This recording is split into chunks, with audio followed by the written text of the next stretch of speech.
guys, and welcome to another episode of Woke by Accident Podcast, a weekly chat about socially conscious topics impacting the culture.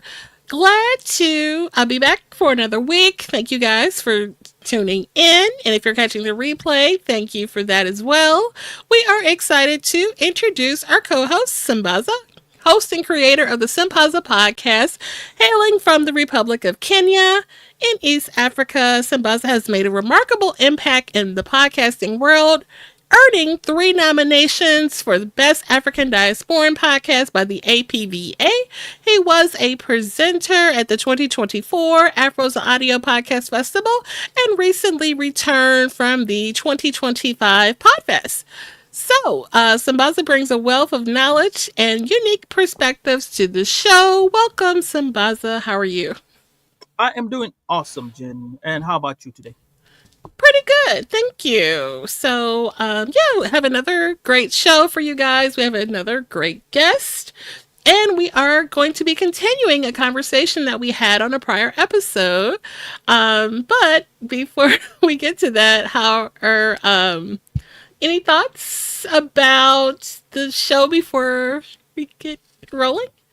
Oh, I like the fact that we are continuing this episode from what we had started from, and it's a great conversation, and I think it's one that will kind of piggyback from what we started off to what we have now, and this conversation is going to be interesting for today. One thing I was going to say, hey, I've got some. This is a merch that I got from the Podfest. Cube Money. We'll talk about Cube Money one time, but this is Cube Money that I'm wearing today. I forgot who the hat is from, but yeah, Okay. you get a lot of merchandise from there, so this is part of it.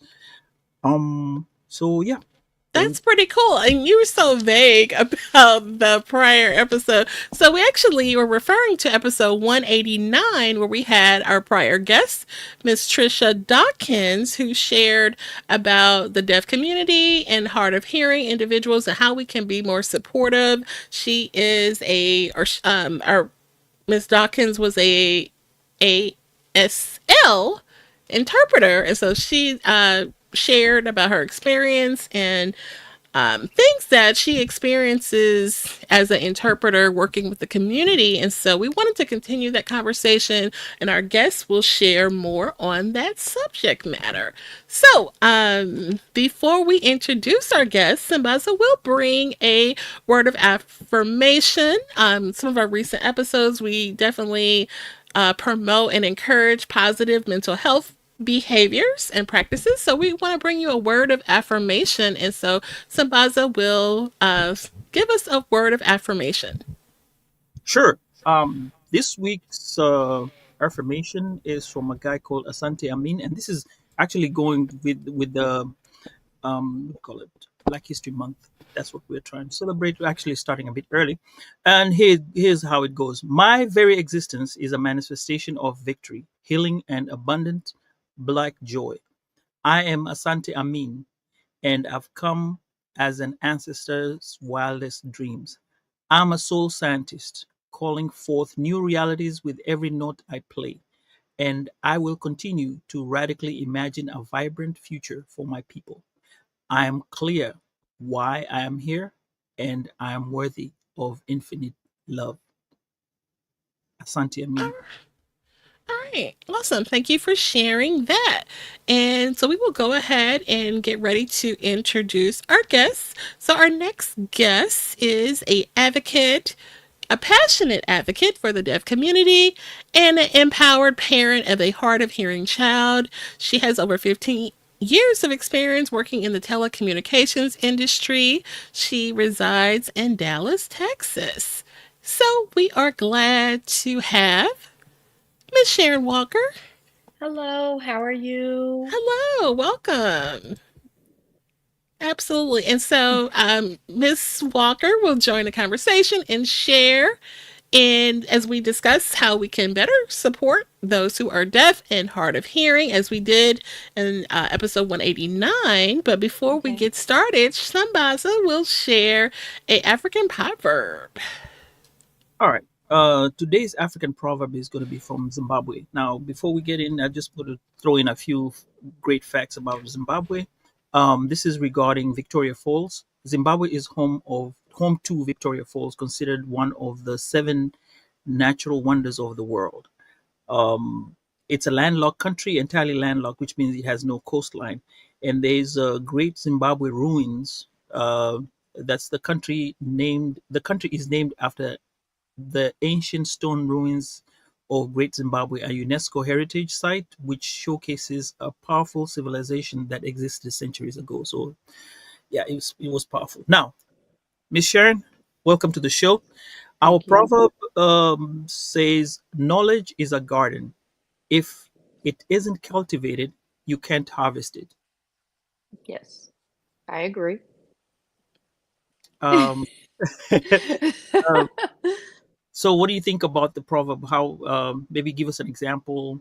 Well, for instance, you've got to feed, you've got to nurture your garden.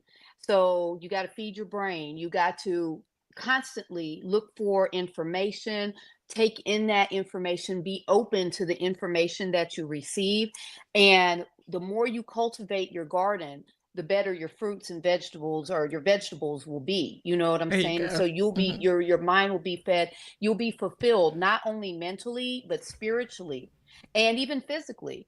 And so you just got to keep on taking care of it. You can't let the weeds grow in and mess up what you're growing. You've got to constantly go in there and pull out the weeds. You've got to put the nutrients in it and everything. And it's just kind of like your body. Like if Hmm. you put organic stuff in there to for your garden, you're gonna have those nice, beautiful, pretty vegetables and everything like that. But then if you just let any chemicals in there, it's going to be all ugly and gray looking and stuff. And that's what our brain is. Our brain and our body is like that garden, and we need to constantly keep up with it. And whatever you have to do, working out, getting education, spiritual, mental, all of that, so you can keep on living and growing, and also giving it to other people.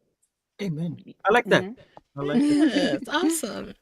All right, now that gets you comfortable, and the Okay. next question is to talk about yourself. Just a little bit about share a little bit about yourself, who you are, and then you will ready you for the next question.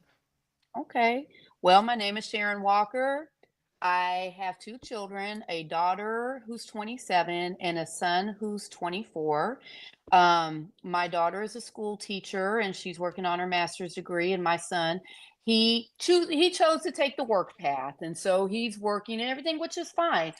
Great kids. I've been working in telecommunications for over 25 years, but with the company I'm with, Oh. I've been there for 11 years. Born in California, Cali girl to the heart, but I lived in Kansas City most of my life, and then was moved down here to the Dallas Fort Worth area. And so I work, and now I just travel. And I also do volunteer work with Texas Department of Criminal Justice. And we're working on helping people not only with Texas inmates, but also inmates around the country, with helping them with their writing skills and, getting their voice out and trying to do something positive, to not go back when they get out, to get them on a positive track. So that's something that we're Awesome. working on, that I'm working on now. But for, since I had been in my 20s, I as a mother, and the topic of this podcast, my son was born deaf. Hmm. Okay. Um, from his father, it comes from his father's side of the family and everything. Hmm. And when my daughter was born, she wasn't deaf, and so when my son was deaf, that was like a totally different thing. I did not prepare myself for. So yeah, that's Mm-hmm. something that, yeah, I've been dealing with that too and everything. But now he's older, and so that's a whole different. He's Okay, very independent. So so yeah. Good. Good. I'm Hmm. gonna take you back to where you started when he was first diagnosed Hmm. as um, as deaf or hard of hearing. Yes. How did you feel at that moment? And then take us through the process. How did you process the news as a parent? Um, Back when my son was born in 2000. Now they test babies when they're born for Mhm. to see if they're deaf, but at that time they didn't. And my son was not responding to me like a baby would. Like if a baby hears you crying, I mean, if that baby hears your voice and they're crying, they calm down and everything. And my son wouldn't do that. He got the best sleep in the house. Like we used to go and put a mirror under his nose, like because he would just sleep a lot, you know. Mhm. But one day I was talking to my ex-husband, and I was like, I think Perry might, be kind of slow or something. We need to get him checked out. And he was like, Sharon, he's deaf. And I was like, you think? And he was like, yeah, see, he's hard of hearing. His father is deaf. And so it Mm. runs all through the family. But it didn't even click with me like everything else. But, went and got him tested. And that was like back then, that was a whole thing because I didn't want him to be put under, but to get accurate results is just a whole process. But so luckily they've made that easier now. But that's what made me go get him tested because he was not responding the way he was. Mhm. So Mhm. when after we had him tested, he was considered severe to profound hearing loss, and I was sad for him. Now, mind you, there, it's kind of picking and choosing which disability is worse. You know what I'm saying? But I started, thinking about, but I was sad because I know kids are mean and I was scared for him. I didn't want him to get teased or anything like that. And I just didn't know because his family, my ex-husband's family, they were so immersed in their world that it was kind of weird trying to ask them, what do I need to do with him? I can't see. You have to understand, being deaf is part of an identity, Mhm. and they have made it very.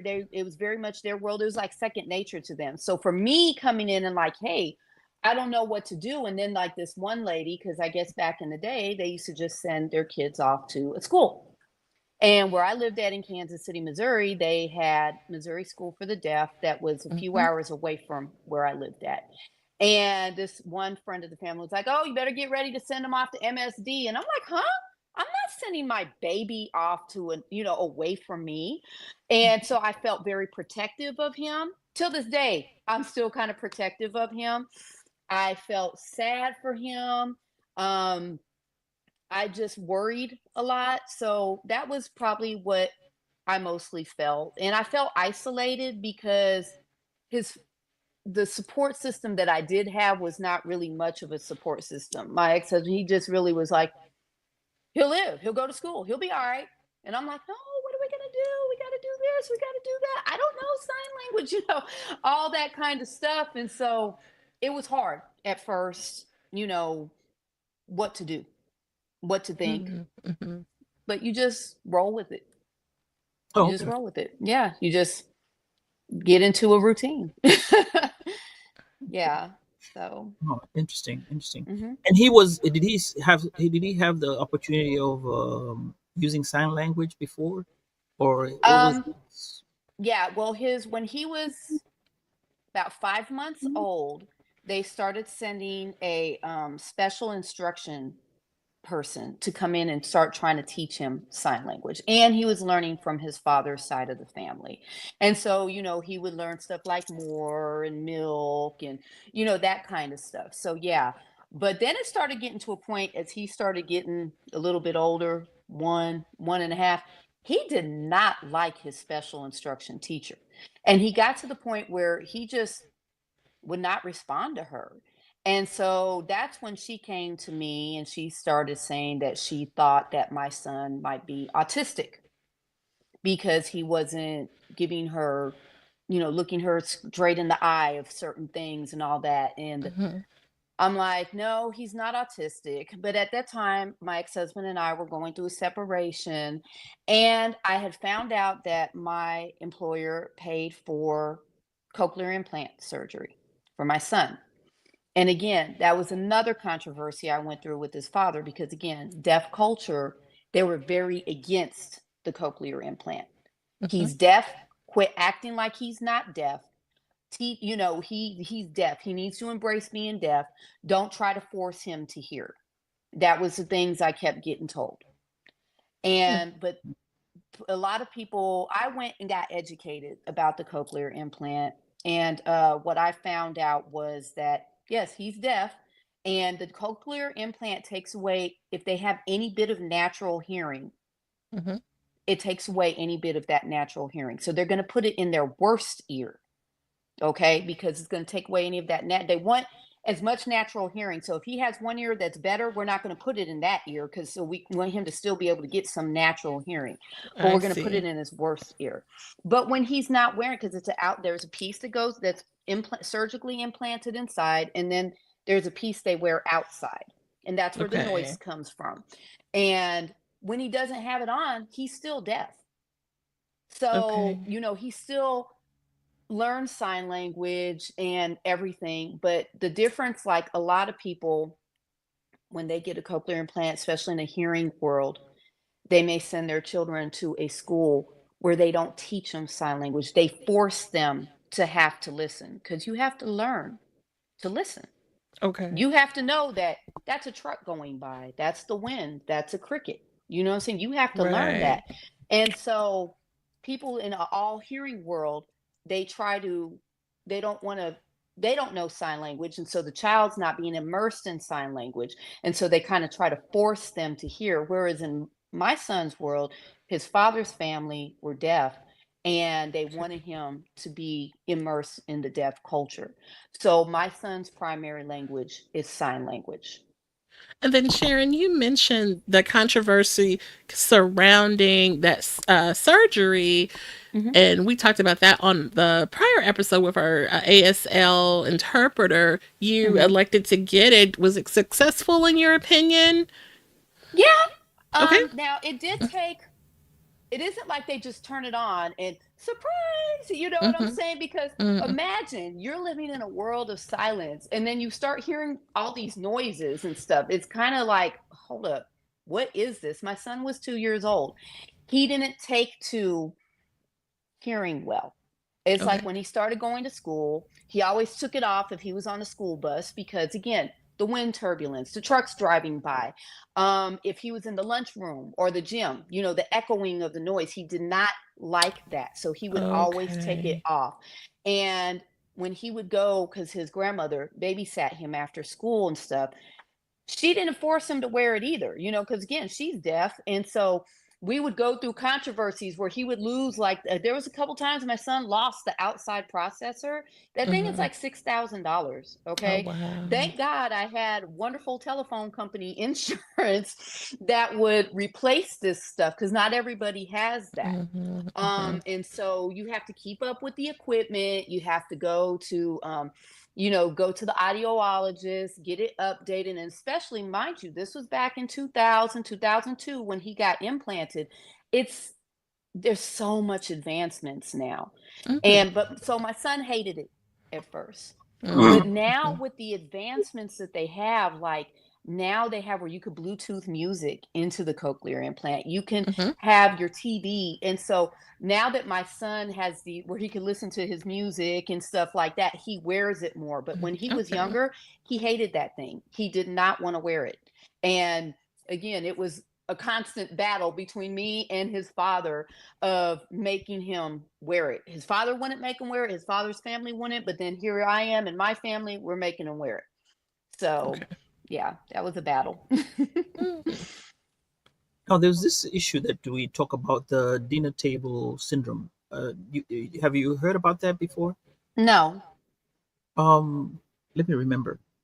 Do you remember what it was? I think it's about. Yes. Wait. So, we discussed it, and I was gonna kind of table that because we Mhm. were talking about something else. But so when we had the interpreter on, she was saying that the children she worked with, a lot of them, their families don't sign.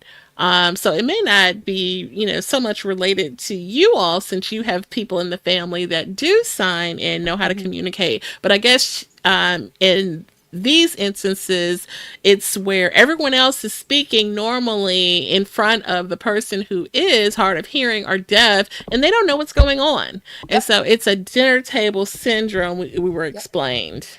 It is. It's being polite. if a deaf person is around you and you know sign language, then you need to be signing to them what Mhm. everybody is talking about in a group setting, because they could just be sitting there and we're all just talking and they don't know anything, and it's rude. It's Exactly. as if you and I were talking and we're talking about Steven, but we're not including him in the conversation. It's rude. And it's Mhm. the same Mhm. thing with with deaf people. And then another Mhm. thing that one of my biggest regrets, I'm going to tell you now, is I did not learn sign. I'm not proficient Proficient. in sign Mhm. language. Mhm. Okay. Um, I worked again for the phone company, had very crazy hours all the time, never know what your schedule is going to be. And I would sign up for sign language classes, and then something would happen with my work schedule where I had to drop the class or something. You know what I'm saying? And another thing, when I signed up for one class, we had this one teacher. She was wonderful. She said, I could tell you the first ones that are going to drop out of this class. And she said, that's parents of deaf children. She said, because you guys take for granted that you're going to learn sign language. And it's Mhm. true. I'll pick it Mhm. up, I'll learn it. Well, it's a thing where my daughter and her brother and sisters, they're young, they have their own sign language, you know? And so when we're having certain discussions, I'm like, what did your brother just say? And she just kind of laughed, and then she said, oh, he said this. And I'm sure he said something else, but you know how kids are, Mhm. right? But they developed their own sign language and everything. And I'm Yeah. sure there was some things I was left out of in conversations, especially between the siblings, because I did not become proficient in the sign language, and also because they also developed as siblings their own little special ones. So Mhm. um it's a struggle when you're having to work. And then, like I said, at that then my ex-husband and I, we divorced and everything, and I didn't really have a lot of support from him on that type of thing Mhm. with communication with my son. And so a lot of times it was delegated to typing on the cell phone or writing things out. And boy, you should see some arguments him and I had writing things out and stuff like that. Mhm. And but Mhm. learning about the deaf culture, not turning your back when they're talking, not turning your head. Oh, when my son would get mad, first thing he'd do is turn his head. I mean, like letting me know I am not listening to you. And Mm. so Okay. you've got to learn, those certain, you've got to be polite, and you've got to learn to have eye contact, to include, make them feel welcome. And this is the thing, we're a society now where it used to be, again, people ship their kids off to deaf school. Bye. Mhm. But Mhm. now they're being streaming them into regular society. And so we all need to get on board. And then also with, people now being diagnosed autistic, it's, something that's now being diagnosed, whereas back then they used to put autistic people away, and all that. Mhm. Now you see more Mhm. autistic people out here. A lot of people who have autism learn sign language too. Yes. So Yes. it's something that I encourage, and I need to do better, is learning, becoming proficient in sign language. Okay. Yeah. All right, we'll take a short break and go through the comments here. And I want to say welcome everyone who's joining in. Mhm. And we have Concrete Pastures. Well, that's the podcast, but she's called Cece. And she says, "Wow, $6,000. Yeah, that's a lot." Mhm. Yes. And she said this conversation today is so informative. And Thank we you. have a question here from Kadara Woman. That's Lola. Kadara Woman is a podcast. The host is called Lola, and she says, "What's something we should be mindful of when we meet deaf or hard of hearing people? What does Sharon wish we all knew?" If you meet somebody who's deaf, don't start talking louder. Mhm. Hi. Don't do that. Yeah. It's yeah, don't start doing that, or say, "Oh, I'm sorry." Because the thing about deaf people, they're very proud. Very proud. Mhm. No, don't, "Oh, I'm so sorry. Oh, I'm sorry you're deaf." No. They're just like you. They're not stupid. They're not dumb. Don't treat them like they're stupid. Don't treat them like they're dumb. Don't treat them like they don't exist. Mhm. They are just like you and I. It's just that they cannot hear. And so, be respectful, but also don't hesitate to ask questions. Most deaf people would welcome you to ask them questions instead of just, "Ooh, let me get away," And so Yeah, even if you yeah. just have to type something on your phone or write something down, always be polite, be aware of that, and just be polite and just treat deaf people like you would any other person Mhm. that has a disability. They are a person, they exist, they're here.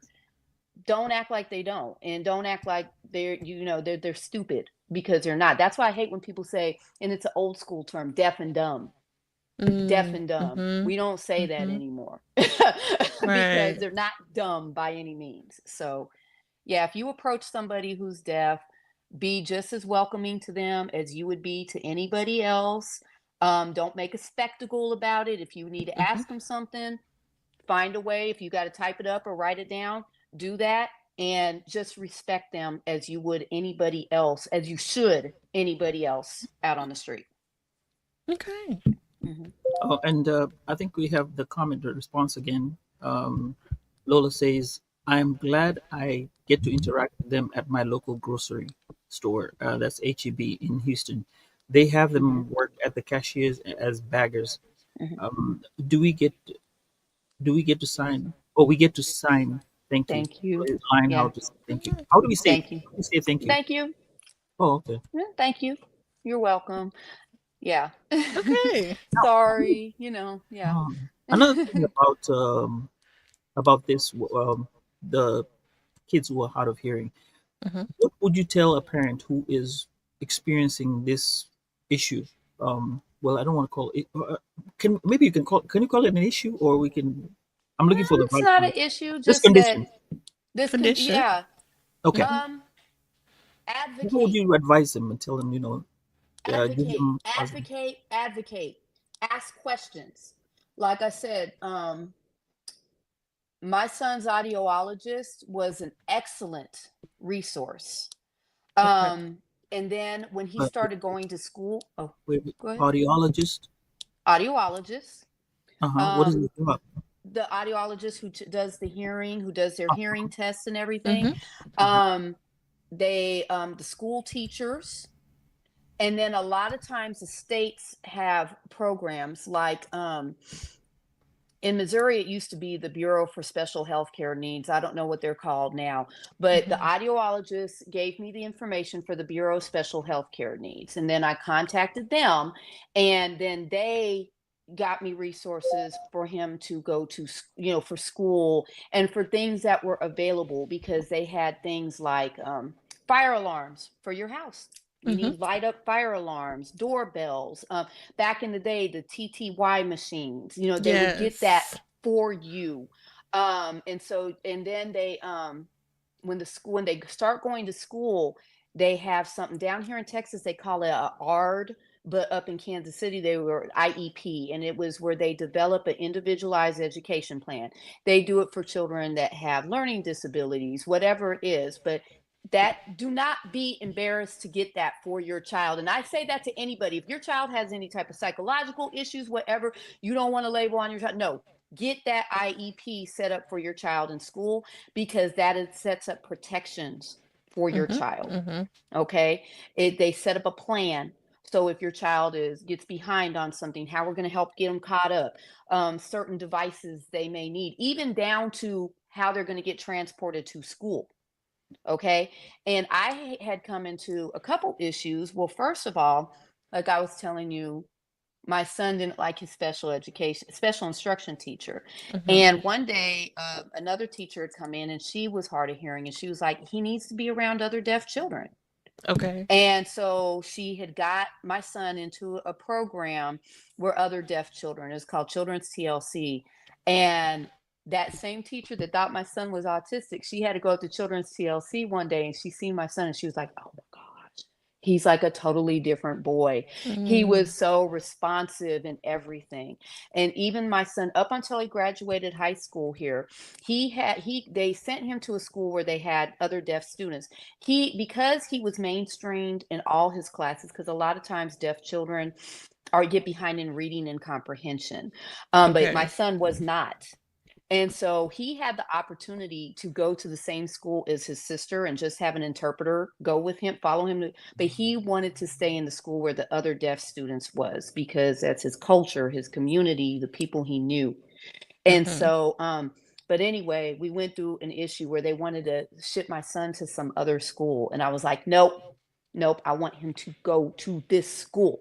And you have to advocate, ask for your rights, ask questions, go to those ARD meetings, go to, to the ARD IEP meetings. Even if you Mhm. have to work or something and you can't appear, ask, can you get on a Mhm. conference call?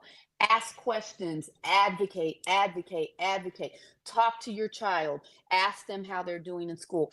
Email the teacher, ask them, are they having problems? Are they getting bullied or anything? You just got to advocate with passion with your child, because if you don't do it, they're not going to do it. And Sure. sometimes, Sure. I've dealt with, my little sister had certain psychological issues where sometimes if you're not a cookie cutter kid, schools are quick to want to push you to the side. Okay, Mhm. well, Mhm. no, my child is here and he has a parent who cares about him. And so you're not going to get that by on me. And that's So what that we have to do. brings about this other question that I had for you. We kind Hmm. of going round and round, not round and round, but you kind of answering everything on point. Okay. So I want to kind of go back about questions. Um, he he goes through school, and most kids go through the bullying and stuff like that. How was he able to cope through that? Especially middle school. Middle school is where it's really really tough. I notice most kids, and from conversations around that part, they are kind of get into the situations where they're trying to identify themselves, and other kids are trying to get their own identity, so they may pick on others just to show who's boss or who's the top dog and stuff like that. Yeah. How were you able to go through that and advise him? Well, my son, I'd ask him a lot, are you getting bullied? And he Hmm. would always tell me, no, he was cool. Hmm. um, Okay. I don't know. See, again, he went to a school where they immersed the deaf students with the regular students. And I think that, and excuse me, they were very protective of him.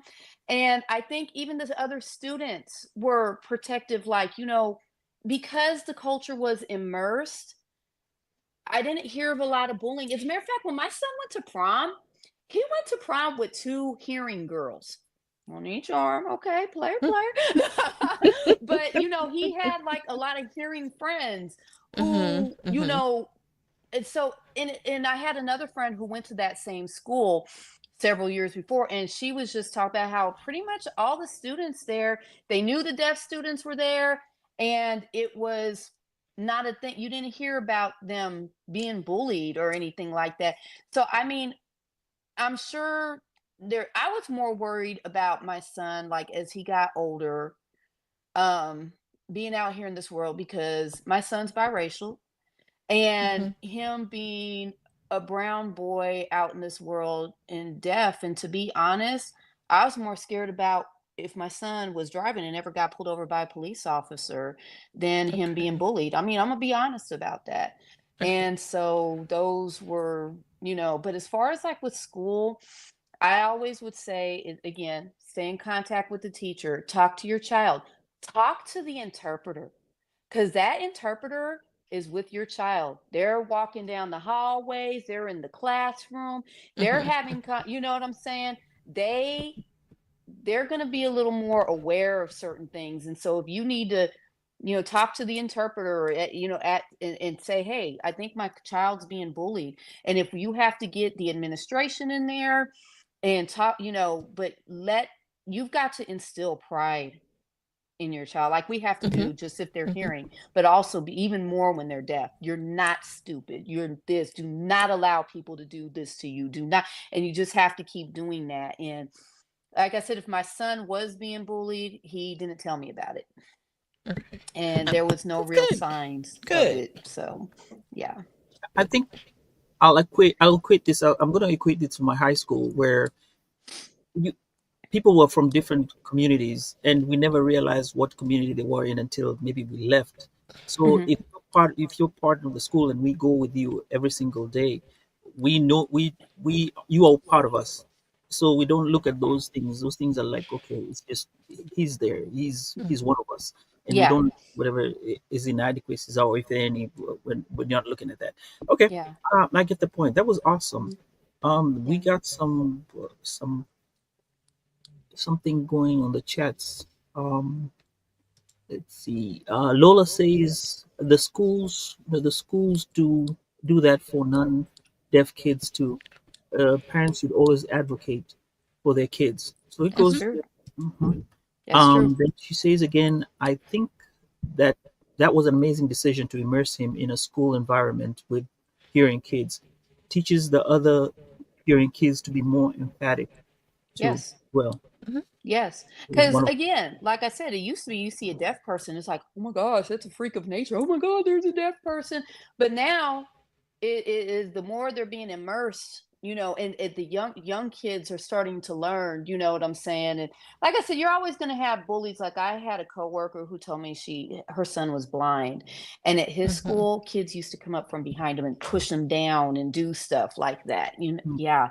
So kids Mm-hmm. can be mean. Again, like you have to do with any child. Stand up for your child. Stand up for Definitely. them and pay attention. And yeah, that's just what you have to do for all of our kids. We need to protect our babies. Mhm. Absolutely. Think we caught up. Oh, we had one other comment. Peace and oh gratitude yes. from Brother Ed. Thank you. Oh yeah, All yeah. right. Well, Thank you. he's Thank you. All right. And so I will say also that the schools, like down here in Texas, I forgot what the agency was called, but they changed it over to Texas Workforce. Mm-hmm. And towards the end, when my son was getting close to graduating from high school, they set him up with a Texas Workforce coordinator. And what they do is to state of Texas, they offer free in-state school tuition for deaf and hard of hearing. Oh So they wow. could go to any state university or college or whatever, and they set them up with person from Texas workforce, and they either set them up to go get started to go to college, or do they want to go to work. My Mm-hmm. son first started out with the college track, and he went to community college, and he decided he didn't want to go anymore, but he told them he wanted to start working. And they have great resources. They helped find him a job. Um, they provide an interpreter for him to do an interview. Um, work shoes, that kind of stuff. If he has a problem, any disciplinary issues or anything, he could go talk to his caseworker, and Okay. they, help him with all of that. And so my son, he works, he drives to work every day. He got a speeding Okay. ticket one day, okay? Okay. Oh, and they sent him when he was 18. Texas School for the Deaf offers a driver's education program, and they Hmm. sent him away for a month. He went down to Austin, Texas School for the Deaf, and they taught my son how to drive for free.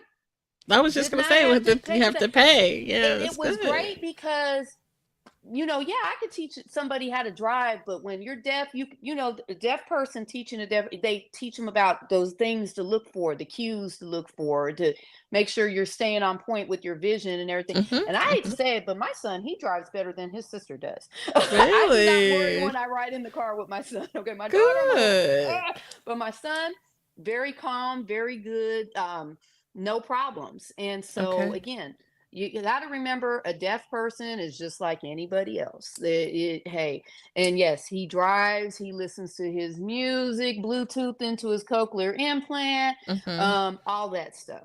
So, yeah. But they, again, the schools should be providing the resources that they need when they're going from elementary to middle school, from middle school to high school, on up to beyond.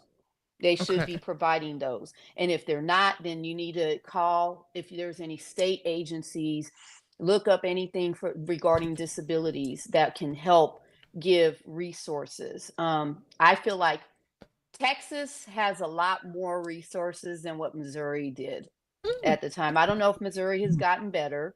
okay. Kansas, they had offered a lot of great resources.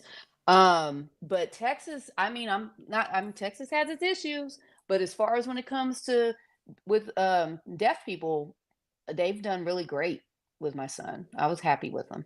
That's awesome. I know we were Hmm. just going to ask you about guidance that you would share. I mean, obviously, it's aside from advocating, but I think the resources like that you mentioned are key Hmm. for Yeah. someone's success and how they can thrive. I mean, those things, like you said, if you had to pay for it, it probably would have cost a pretty penny. But a lot of these things are offered for free. Yeah. You just have to reach out and inquire about it. So. Yeah. And like in Missouri, my son went to like summer camp. They had summer camp. They had a summer camp at Texas School for the Deaf, Mm-hmm. where like when he was like, I think it was 16, and they taught him like how to fill out a job application. They taught him how to ride a bus, a city bus, and all that. And when he went down to Austin, that's when I had like, okay, I need to have a conversation with my brown boy about, because I'm like, he's gonna be away from me for a month, and I'm like, anybody, he runs into anybody that may mess with them, because you hear Mm-hmm. stories of people using sign language and then somebody thinking they're using gang signs and shoots them. I mean, you hear all these Mm-hmm. stories, and it makes you just want to protect your child even more. You know what I'm saying? Mm-hmm. And so that is the thing, is like that I do have trouble with, is learning to let go with my son, and that, he is grown. And me and my one friend, we talk about, he's like, Sharon, are you ever going to let him move out of the house? And I'm like, I'm fine with them being here, but I know eventually I'm gonna have to push my little bird out of the nest. But I just, I so want to protect him from the ugliness of this world. And my Mm-hmm. son always tells me, Mom, you don't have to worry about me. I'm good. But Mm-hmm. still, Mm-hmm. because people, I'm just scared of anybody trying to take advantage of him. And Right. Absolutely. Okay. so, yeah. I have Yep. a question. Hmm. You seem to have everything in check. Got everything here. Um, can you share with us two special moments, mommy moments that you had with your son that you go like, wow. Well, like I said, it was a conversation that my son and I were having, and I was telling him that I was scared, and that's when he was like, "Mom, I got this." And it was one of those ones of trying to that was like a special moment, like a sweet oh moment, because he was letting me know, like, Mom, you got to let go. You know what I'm saying? And it was Mm-hmm. like, no, Mm-hmm. I'm not ready to let go. But I can tell you a moment. I don't know if you would call it special, but eye opening. Okay. My son and Mhm. I had got kind of into an argument about something, and senior in high school, he's smelling himself. And I said something to him, and then I turned my back and was just like, whatever. And my son came around me, and he was like, don't turn your back on me. And I was like, huh? Mm-hmm. you like, oh, I know you did it, right? But he was very upset because he felt like I had disrespected him.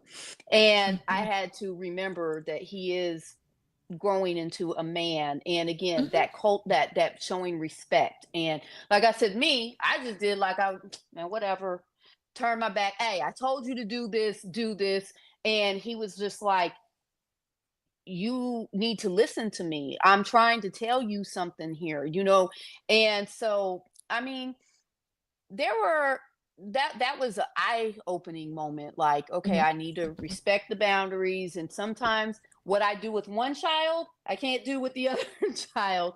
But I Mm-hmm. mean, my son, like, he was just Perry's always been sweet. He would just always come up and I remember another time, like when he was in elementary school, because it seemed like the teachers always wanted to coddle him, and it was funny because my son, he kept playing like he couldn't do things. And I don't know if this is just a male thing or what, but he kept like portraying like he didn't know how to do this, he didn't know how to do that. And they coddled him so much in school.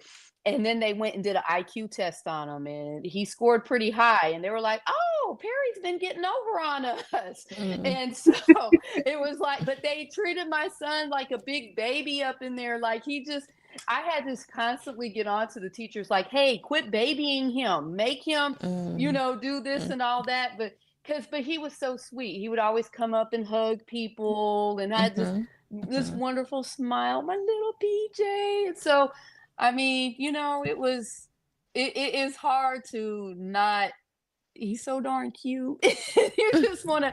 I could tell you another moment. One time we were in a Foot Locker and there was this girl that was helping get his shoes on or whatever, and she was kind of playing with them, and everything, and I'm just sitting back and I'm just watching, and then she goes, what, you don't know how to talk to me? And I'm just sitting there and I said, actually he doesn't. He's deaf. And she was like, oh my god, and she started crying and I was like, I'm so sorry, I will never do that to you again. But that was another issue that I did have. I'd be in the store and if somebody would want to talk to my son, and like some people would get offended, like, oh, he Mm. doesn't know how to talk. No, he doesn't. He's deaf. And so, Mhm. and Mhm. my son, he would just like laugh at people. I'm like, what are you laughing at? And he's just like, look at how they're acting and stuff. And so, I mean, Okay. I don't know. It's you have your own little, you get your own little jokes inside and everything. And Yeah. Yeah. yeah, just like you would with anybody else, you just got to interact. Yeah, And you had told me that joke before, and I was yeah, and there's been times where like me and my son, we'll play fight, we'll play karate, kung fu fighting. We just get out there and just mess around and everything. But yeah, it's like I said, oh, it's like you would with any other child, Mhm. but it Okay. wasn't a miracle moment when his cochlear implant got turned on. It wasn't like how you see some videos of people, especially grown-ups, who may have Mhm. heard before and they lost their hearing and then they get the cochlear and they're like, and you see, no, it wasn't that. It was more of Mm. a Mhm. like, what the heck is this? It's a lot. So, mm, Okay. so I guess you yeah. did answer my question. I was thinking of how to ask you about uncertain things that would get you overwhelmed, but you kind of answered all those questions You from the fact did. about cute moments. Yeah. Son, I really appreciate that. And we Hmm. also have comments regarding that from Lola from the Kadar woman. She says, thank you, Jen and Sambaza, for highlighting this story. Sharon, thank you for humanizing being a parent to a deaf or hard of hearing child. She said she needed to hop off. And then Thank you. Okay. Miss Bird here says, we run into that with my great nephew who has autism. So he is also hard of hearing. No, he can hear, but But he he just speaks. he can speak I'll exactly. tell you a situation one time that happened because my son, he wrote, I remember they didn't want him going to this one school. And I was like, no, I want him to go to the school. And they were like, oh, well, if he'll be riding the bus with autistic children. And I was like, and what do you think they're gonna do? Tie him up at the top of the bus like he's Gizmo on the Gremlins or something? Like what? So anyway, one day, me and my son, we had went to go get something to eat. And this one little boy out the clear blue sees my son and he runs up and he hugs my son and he signs something to my son. And then the father comes up to me and he was like, my son knows your son. They go to school together. My son is autistic and your son is his friend. He talks to your son. And so, Mhm. while other people may be kind of scared or intimidated to talk to autistic children, because my Mhm. son knew the sign language and he, and they were friends on the bus and everything, and people try to make it seem like that was going to be some scary thing.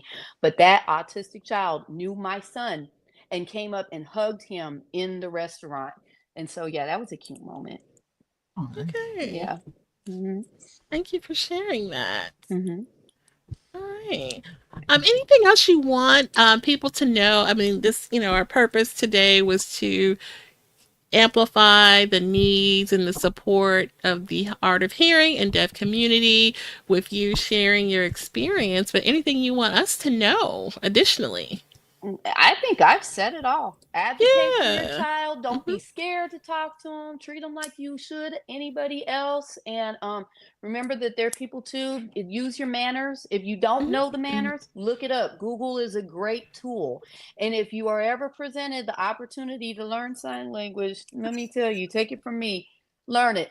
Learn it, Okay. because I think we're going to see more and more people out there talking in sign, and respect that ASL is a language. Hmm. It is their language. It's most, deaf and hard of hearing people's main language.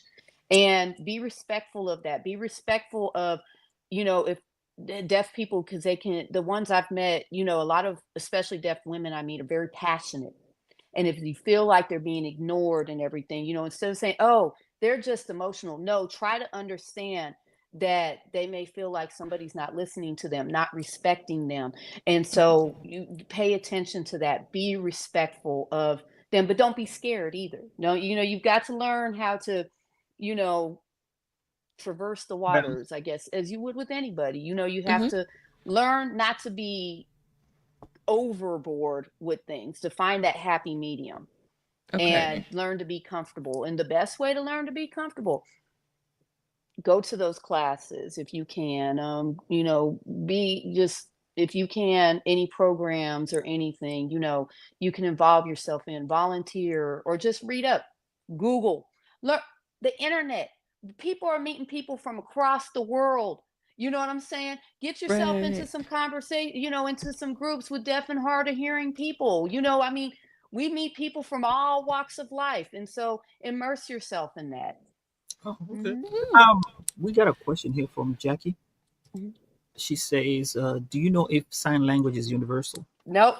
They got different languages. I mean, all over the place. They even Mm. have sign slang language. Mhm. So like how one person may sign pizza, like we always sign pizza this way. I don't know, but I've seen other people do it a different type of way, like with the Z or something like that. They have Mhm. sign slang language. They have sign language in different countries. It's just different. Mm. So yeah, Hmm, it's different everywhere. Wow. Hmm. cool, cool. Very So good. I've learned one thing today. Don't turn your back on somebody who is deaf or Don't, hard of hearing. I think don't. number one thing I've learned today, and I thank you for letting us know. Yeah, My other question is, if you had to do it again, what would you tell yourself on the day you had your son? is going to be okay. And learn that sign language. Mhm. Learn that sign language, because there are times, oh, texting and writing, or me spelling things out by alphabet, it could be exhausting. So learn that, and respect, again, the culture. Your child is deaf. And so get ready to immerse your child into that deaf world, and respect that, because they're going to look for it. They're gonna look Mhm. Mhm. to, because that's they're gonna children are gonna gravitate to what they're supposed to gravitate to. And if you're a deaf child, you're gonna want to be around other deaf children. Don't try to push the hearing world on them if they're not ready for. Try to, you know, even it out and everything. You respect their culture. And that's Okay. the only thing that I would say is me. I wish I would have did the sign language more. Okay. That's like my biggest thing. But don't worry, because there's Mhm. Mhm. resources out here. And you know when your child gets older and everything, they're gonna advocate for themselves too. So Okay. Yeah, that's the you can biggest thing. even learn ASL on digital learning courses. So Hmm. there, that's Yeah. definitely people can be more competitive by learning ASL. So Yeah. Yeah. Yeah. But like I said, at first I was just more felt sad. yeah. Hmm. But I would tell parents now, be I mean, is for all the bad things that's happening now, there's a lot of great things. And the great thing is, again, with the emergence of the internet and people, talking online and everything, that Hmm. we're immersing ourselves with that world more.